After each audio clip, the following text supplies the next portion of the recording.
how's everybody doing? It is Tuesday Tips. Hello, I'm Sarah Turino of Whole Woman Wellness Formula. I just wanted to come on. I love Tuesday Tips because it's a way to get together and talk about practical, easy ways to take care of yourself holistically, your body, your mind, your spirit, all of you.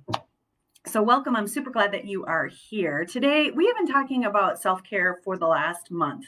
And it's part of February Love on Yourself month, which is a campaign to invite you to give yourself regular, consistent, simple acts of self-care.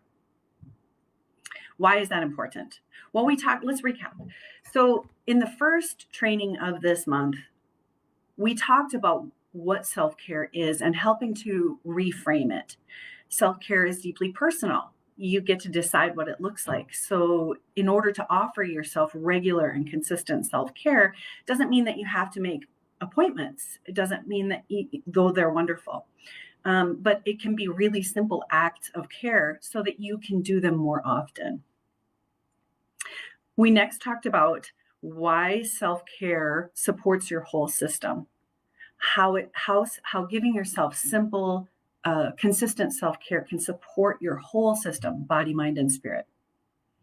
The next training we talked about was how to make self-care a habit. And we talked about your well of energy and how important it is for you to maintain, to be aware of your well of energy and to attend to yourself so that you can maintain your well of energy. So today we're going to talk about how self-care can help you love yourself more.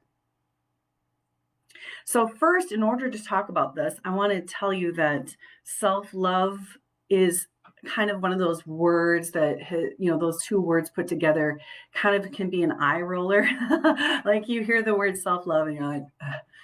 And I get it. I really do. I want to say that I understand that. I think it's like two words that really have been kind of co-opted and marketed to the nth degree.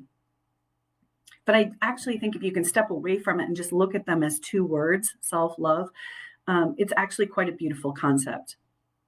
And the idea, and you get to make it however you want. It can be self-respect. It can be self-like, if you like. It can be self-admiration. It can be whatever it works for you if self-love feels too loaded for you.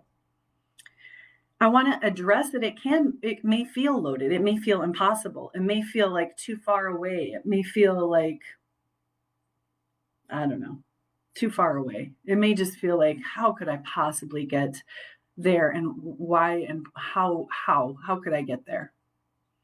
And if that's you, I just want you to know that I understand.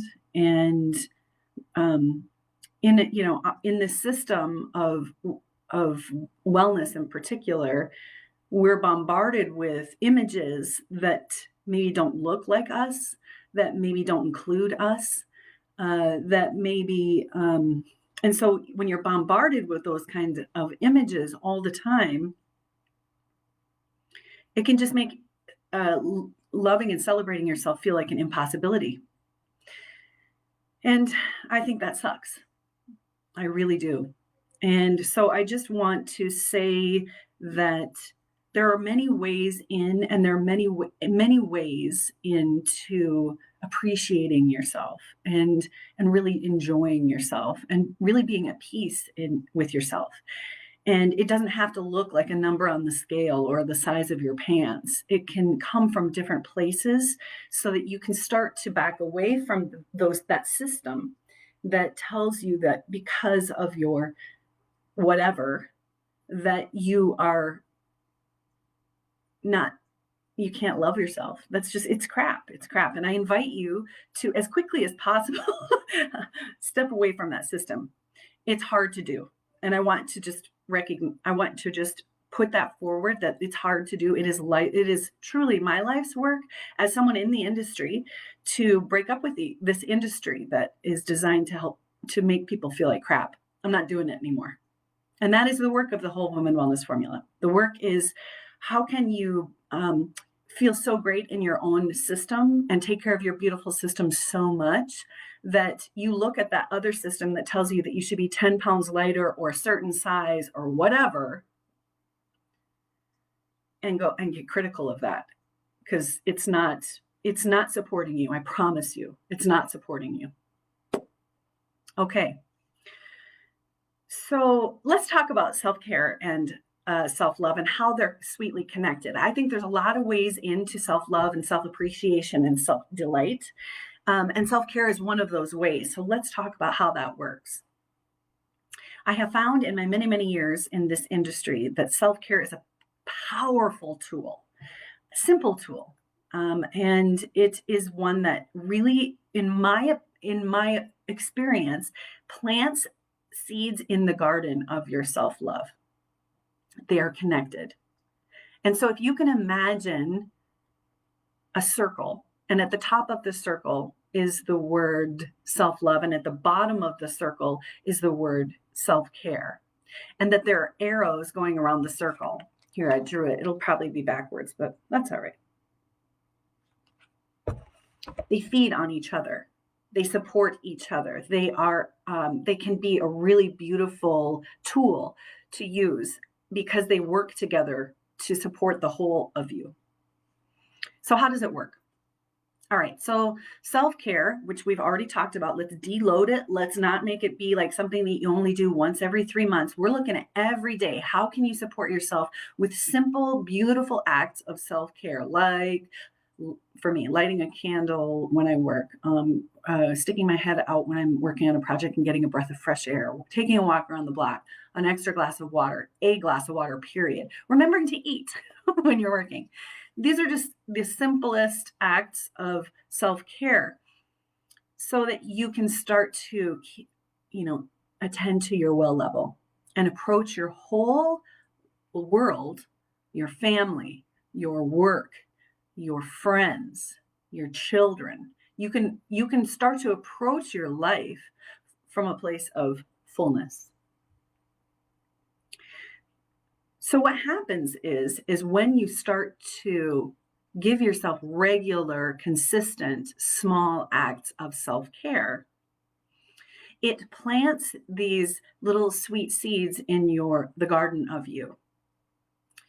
And it results in more respect and care for yourself. And then conversely, when you start to really dig on yourself and think of yourself as worthy of care, you start to offer yourself more acts of self-care. You start to seek out more acts of self-care. And the more acts of self-care that you give yourself, the more appreciation, love, and respect you have for yourself. And it feeds on itself. And it becomes this sweet garden of very fertile feelings of love and respect for yourself and giving yourself care. Why? Because you're worthy.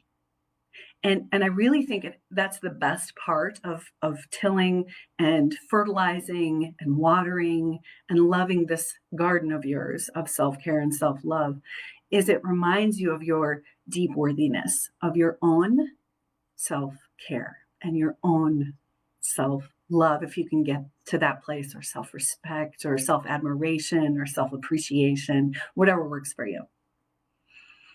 So that's how it works. And so I invite you at any juncture, you can hop into this circle and give yourself just simple, beautiful acts of care that work for you. What works for you? Start asking yourself that question. If you haven't signed up for February Love on Yourself month, there is so much time left. It's designed to start whenever you want. It's designed to hop in and then say, okay, from this day forward for 30 days and longer, hopefully, I'm going to give myself regular acts of self-care.